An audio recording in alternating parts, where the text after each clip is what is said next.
선생님 모시고 공부하는데 좀 크게 해야지. 선생님 모시고 공부를 하는데 세 가지 말씀을 하세요. 우리 이제 앉은 사람들이 뭐 10사람도 있고 3사람도 있고 뭐 몇 사람 되는데 꼭 세 분류로 말씀을 하시는데 너희들 공부해라 그리고 들어가시는 경우가 있고 미륵전 열애를 해라 그리고 들어가시는 데가 있고 꼭 그러십니다. 그냥 관중에 따라서 그 말씀이 달라져요. 그렇죠. 그리고 제일 중요한 것은 지금부터 너희들 해라. 그리고 그냥 들어가십니다. 네 가지로 꼭 말씀을 하시는데 그걸 내가 이제 혼자 분석을 해보는 거예요. 왜 저 어른이 저 금강경 읽어라 공부해라 하는 때가 있고 그냥 공부해라 하실 때가 있고 이 네 가지로 왜 말씀을 하시냐 했더니 모인 사람 근기에 따라서 말씀을 해놓으신 거야. 반드시 그것이더라고. 그걸 처음에는 그냥 선생님이 하시는 말씀이다라고만 생각을 했는데 그걸 쭉 들어보니까 사람 모였을 때마다 말씀이 달라지더라고. 그러니까 근기에 따라서 그 설명을 하신 거예요. 그 말씀을 드리고 싶은 거거든요. 저도 좀 한 말씀만. 네, 또 왔어요. 또. 역시 우리 송석구 총장님은 오랜 수행을 통해서 쌓으신 그 공력이 있어가지고 아주 종합적으로 좋은 말씀 잘 해주셨습니다. 거기다가 또 예수 보살까지 또 예를 들어가시면서 말씀을 해주셔서 이해가 또 좋았습니다. 제가 한 말씀 여러분께 제환경 여쭙고 싶은 얘기가 있어요. 우리 흔히 이제 백성옥 박사를 도인이라고 많이 호칭하죠. 이건호 보살님 어떻습니까? 보살하죠. 네. 도인이라고 백성옥 박사를 도인이라고 호칭하셨어요? 난 도인이라고 해본 일은 없습니다. 해본 일 없어요? 김광식 교수님, 예. 백성옥 박사를 뭐라고 호칭하신 일이 있어요? 백성옥 박사는 말 말고. 저는 아직 뭐 도인이라든가 뭐 다른 특별한 개념을 사용하지 않았습니다. 네. 금강경 독송에서는 도인이라는 말을 써본 일이 있습니까? 글쎄 뭐 경우에 따라서 그렇게 쓰지만은 뭐 주로 이제 김동규 선생이 쓴 책 중에서 보면은 시대의 활굴 뭐 그런 얘기를 많이 시대의 했죠. 활굴. 그러니까 우리 금강경 독송에서 선생님을 뵙고 공부하신 분들은 다 속으로 선생님은 부처님이다 이렇게 생각했어요. 또 활굴이 있지만은 시대에. 알겠습니다. 제가 이 말씀을 드리는 거는 조금 이따 전화. 흔히 백성옥 박사님을 도인이라고 하는 분도 있어요. 그리고 또 우리가 이제 지금까지 얘기는 주로 백성옥 박사 그랬거든요. 또는 이제 백성옥 선생님. 근데 이제 제가 볼 때 언제까지 백성옥 박사라고 호칭이 될 것인지. 그게 이제 백성옥 도인이라고 이렇게 했는데 우리가 부처님 다음으로 호칭이 불교에서는 보살 아닙니까? 그러니까 예를 들면 이제 용수보살, 무슨 실친보살 하듯이 그래서 백성옥 박사님을 이제 꼭 언제까지 그냥 백성옥 박사라고 하면 박사 아닌 사람이 어디 있어요? 여기도 다 박사가 수두룩하게 앉았는데 뭔가 이 은인이 부처님은 아니지만 이 세계 이 현대 아까 정 박사 활불이라고 하셨는데 그렇다고 활불이 살아있는 부처를 활불이라고 말할 수 있는데 꼭 그렇게 활불이라고 만날 붙이기도 그렇게 그래서 뭐라고 이제 호칭을 앞으로 좀 부르실 건가 하는 데에서 이 백성원 연구에서 생각할 필요가 있지 않을까 이런 생각으로 말씀드립니다. 네. 그런 점에서 제 생각엔 그래요. 도인이라는 말보다는 보살이라는 호칭으로 부르는 게 어떨까 이런 생각입니다. 이상입니다. 선지식이라고 그러지 않았습니까? 선지식이라는 용어는 안 쓰셨습니까? 선지식은 아니에요. 도인이라는 말도 있어. 응? 백성옥 박사. 도인이라는 말 흔히 쓰는 사람도 있어요. 저는 생각하기에 도인일 수도 있고 또 부처님일 수도 있고 보살님일 수도 있고 여러 가지 다 호칭이 별로 문제가 되지 않지 않습니까? 근데 그게 다 응화비진분이지 않습니까? 무슨 백 선생님에 대한 호칭이 백 선생님을 규정할 수 있습니까는 그건 별로 이름이 예, 이름이 시명 그런 것이지 그건 별로 의미가 없다고 봐요. 그리고 우리가 지금 여기 바치고 또 금강경 독성하는 데에서는 다 시명이에요. 무슨 이름이 그게 응화 비진인데 그게 무슨 의미가 있어요. 그리고 그러니까 우리 세간에서 그냥 호칭을 할 때 노문에서는 그냥 백성목이라고 그랬더군요. 사실 논문은 그렇게 쓸 수밖에 없는 겁니다. 호칭이 뭐그게 필요해요. 그런데 박사라고 쓰는 거는 우리 그냥 존칭으로 이렇게 쓰는 거고 그렇다고 해서 도인이라고 또 공표할 수도 없는 거고 활불이라고 하는 건 하나의 상징이고 상징이지 그게 활불이라고 부를 수는 없어요. 근데 지금 송 교수님이 제청하신 거는 두고두고 한번 의논해 볼 필요는 있어요. 이 연구원에서 호칭을 우리가 부를 때 뭘로 하면 좋겠는가 하는 건 한번 좀 생각해 볼 필요는 있다고 봅니다. 그리고 이제 여기서 코멘트는 우리 정청구 이사장님으로 이제 넘어가서 마지막 총글 여러분 하실 분 있습니까? 지금 없는 것 같아요. 이제 지금 그 말씀에 대해서 한 말씀드리고 싶은 것이 예. 선생님한테 다니면서 공부한 분들이 예. 무슨 할루리니 뭐 부처님이니 이런 소리 안 했습니다. 그렇죠. 거의 안 했고 예. 그냥 선생님 소리는 했어요. 예. 거의가 다. 거기에 대해서 제가 한 말씀만 드리죠. 그 일본에서 하는 그 얘기들인데 제일 존칭이 뭐냐? 일본에서 선생입니다. 선생. 선생이 4대 선생이 있어요. 공자 선생, 예수 선생, 석가 선생, 소크라테 선생. 여기 4대 성인을 선생이라고 불렀어요. 그게 최고의 존칭이지. 거기다가 무슨 다른 존칭들은 다 세간에서 붙이는 네임밸류들의 이름이죠. 그래서 나는 그렇게 했습니다. 그게 나는 그럴 수가 있겠구나 그런 생각을 합니다. 불교에서는 깨친 사람은 보살이야 무슨 선생이야. 그건 이제 그렇게 보살이 아니 그거는 선생이. 불교에서 저 머리 깎은 중보국 선생이라고 좋아하겠어? 말이 안 되는 그 아니, 스님 보고 아니 내가 선생이라고 칭호한 거는 스님을 얘기하는 게 아니에요. 성인을 얘기한 성인을. 성인을 내가 4대 성인을 인류가 호칭하기는 선생이라고 한다는 일본에 이설이 있다는 거예요. 그게 소개하는 거지. 누가 스님을 선생이라고 그래. 그건 아니고. 일본이 원조가 아니고 유학에서 보면 중국에서 유학하는 사람들은 선생을 최고로 봅니다. 중국에서 그러니까 성인은 선생이라고 다 불러. 저 유학 책도 보면은 소크라테스 선생. 그러니까 이게 무슨 나훈아가 부르는 소크라테스 선생이 아니라. 그러니까 그 이제 구루라고 하는 의미에서의 서성이라고 하는. 근데 나는 내가 지금 그 의치를 송 교수의 의치를 보건데 뭐 도인이라고 하는 사람도 있고 뭐 활불이라고 하는 사람도 있고 근데 거기에 걸맞게 어떤 금강경 모임에서 통일된 말을 하나 하는 게 좋겠다. 그 의치가 의치를 봐야 돼. 그래서 보살이라는 것이 보편적으로 깨달은 사람들을 얘기하니까 그렇게 하는 것도 좋지 않겠. 그냥 내놓는 거야. 그러니까 논의해 보면 좋아요. 그럴 수 있겠죠. 그런데 저는 그 보살로 부르기에는 조금 좀 이상하게 느껴져요. 아니 그러니까 그걸 우리가 그죠? 생각하는 거지.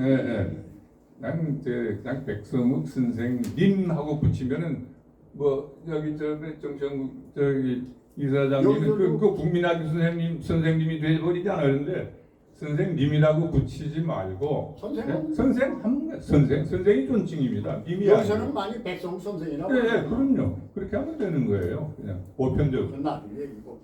이제 저기 이사장님 한마디 하세요.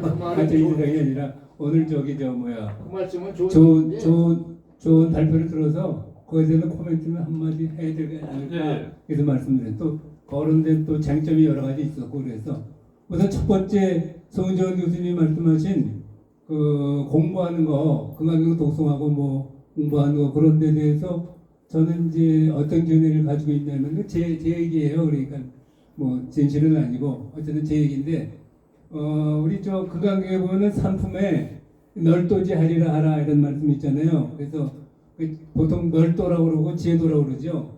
그러면 제도는 누가 하느냐? 제도는 누가 하느냐? 내가 책에도 썼습니다만은 이게 이제 문제예요. 보통 사람들이 제도가 누가 하는지 별로 그냥 아무나 제도한다고 생각하거든요. 그런데 그게 아니고 제도는 부처님만이 하신다. 제도는 우리 중생을 제도할 수 없잖아요. 보살도 아직은 중생이에요. 아직은. 그래서 제도는 부처님만이 하신다. 그건 이제 백선생님께서 명확히 말씀하셨어요. 그래서 우리가 바치는 거는 그거 연결되는데 우리가 나도 제도해야 되고 중생도 제도해야 되잖아요. 근데 그 제도를 내가 할 수 없어. 중생 나도 중생이니까. 보살도 중생이니까 할 수 없어요. 부처님만이 하시는 거예요. 그러니까 내 마음이나 모든 걸 부처님한테 바치면 부처님이 어련히 제도해 주신다. 그런 이제 신념하에서 바치라는 말씀을 하신 것 같고요. 그래서 이제 거기에 이제 부처님에 대한 공경심과 부처님에 대한 믿음과 그게 다 포함되어 있죠. 그래서 그렇게 정리하면 어떤가 저는 그런 생각을 했습니다. 그다음에 이제 두 번째 말씀은 그거 이제 이름이 이제 빠진 사람 말씀을 많이 했었어요. 그런데 제가 첫 번째 생각하는 건 강대관 씨예요. 내가 소사에 한 10여 년 동안 다니면서 잘 많이 대화도 나누고 굉장히 꿋꿋하게 공부한 사람이 그 사람이 아주 꿋꿋했거든요. 최고로 꿋꿋한 사람인데 이 사람이 어떻게 했냐면은 선생님이 계실 때 제자들이 선생님 책을 내자 그래가지고 이제 천성산가 어디서 모임을 가졌어요 여러 번. 근데 가졌다가 깨졌어요. 왜냐하면은 그 중에서 한 사람이 아무래도 이게 해결이 안 돼 맨날 논쟁만 하고 싸우니까 이 사람이 화가 나니까 가지고 튀었어. 이 사람이 바로 백성우 그 강대관 씨예요. 강대관 씨가 가가지고 이 1977년에 그 책을 만들었어요. 지금 나도 그때 발행한 아주 잘 만들었어요.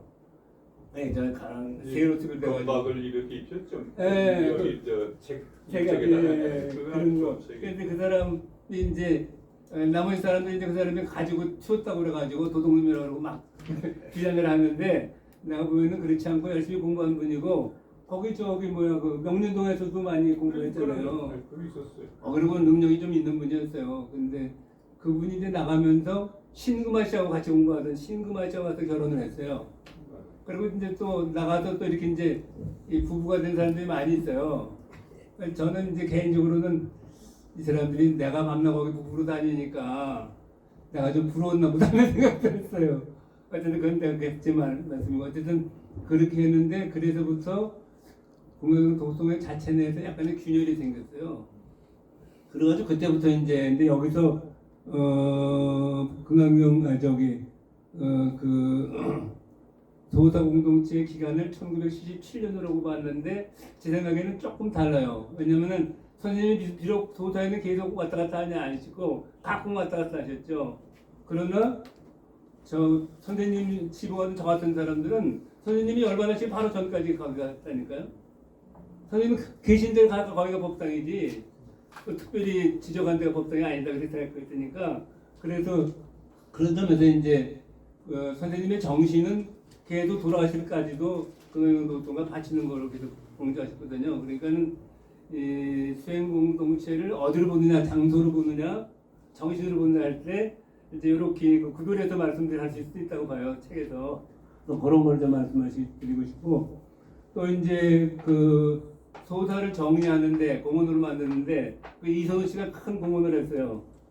그 당시에 그 공무원 센 공무원 계통에 있어가지고 그래가지고 그 공무원들 다 만나서 조종하고 그래가지고 또 공무원 굉장히 힘들었어요. 근데 그걸 그가지고 했는데 이선우 씨 몸이 컸다고 하는 말씀을 드리고 싶고요. 오늘 안 나오시죠? 근데 오늘 자기도 어디 공무원 무슨 불자 모임에 자기가 회장이라나 그래가지고 거기 간 거예요. 거기 오늘 큰일이 있어서. 그 다음에 또 이제 또 뭘 하나 제가 제안 드리고 싶으냐면은 백선 선생님은 가만히 보면은 약간의 변화는 있지만 바치는 공부 이런 변화는 있지만은 일관된 게 있어요. 일관된 게. 그러니까 금강산이라든가 또 뭐 이렇게 저 독일에 계실 때라든가 또 무슨 동국대학에 계실 때라든가 도사를 쭉 일관된 부처 선생님의 그 모습이 있다. 그거를 좀 이렇게 발췌해서 예, 도사공사는 이렇지만은 선생님이 이렇게 비워내도 일관된 모습이 있다 하는 거를 좀 하나 뭔데?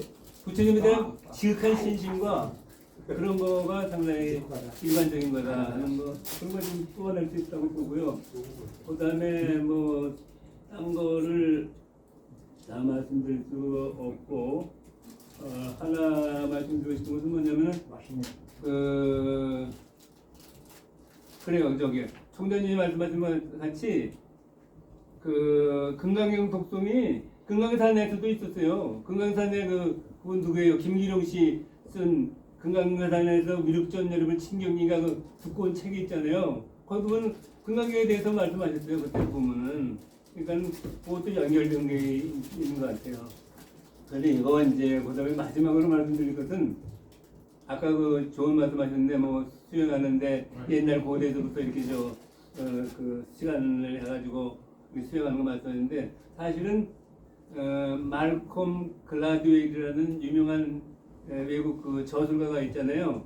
근데 그 사람이 계속 저 히트를 많이 쳤는데 그 사람이 쓴 중요한 것 중에서 3만 시간의 법칙이라는 게 있어요. 어디 보면 3만 시간의 법칙. 한 사람이 뜻을 세우고 하루에 3시간 동안 투자를 해서 10년을 거치면 그 이제 하면 만 시간이 된대요. 그래서 10년이 되면은 대가가 될 수 있다. 그걸 예를 들어서 음악가, 모차르트라든가 뭐 유명한 음악가들이 다 3만 시간의 법칙이 딱 들어간다 이거죠. 근데 우리 백선 선생님도 내가 그 책에도 썼지만은 사람이 공부를 하고 마음을 바치게 되면은 이 세포가 변한다고 그랬어요. 세포가.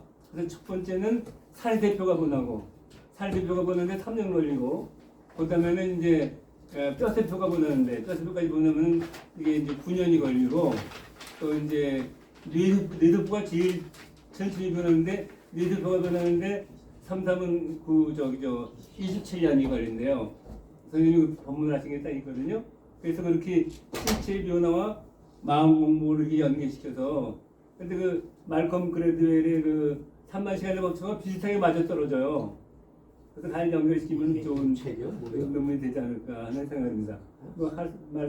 드릴 수 있는 말씀 많은데 그냥 이렇게 너무너무 수고하셨습니다. 좋은 논문이 되겠습니다. 예. 이제 이 발표와 코멘트는 이걸로 끝내죠. 그리고 총 사회자님께서 이제 바톤을 넘깁니다. 그래서 마지막 총사회자. 네. 마이크를 아니, 이걸로 그냥 다 끝났는데 네. 오늘 바쁘신 중에 이렇게 많은 분들이 참석을 해주셔서 고맙습니다. 금년 들어서서 처음 모임인가요? 오늘? 그렇죠? 근데 새해 서로 좀 건강하시라고 그러고 다복하시라고 인사도 안 했어. 그래서 그 인사를 한번 좀 했으면 좋겠는데 어떻습니까? 모두 일어나셔서 사홍성을 전에 인사 한 말씀들 하시고 새해 건강들 하시고 원성취하십시오. 건강하십시오. 고맙습니다. 다른 말씀, 광고 말씀 있으십니까? 화면을 향해서 서 주시는 것이 조계사 법당을 향해 서시는 거나 다른.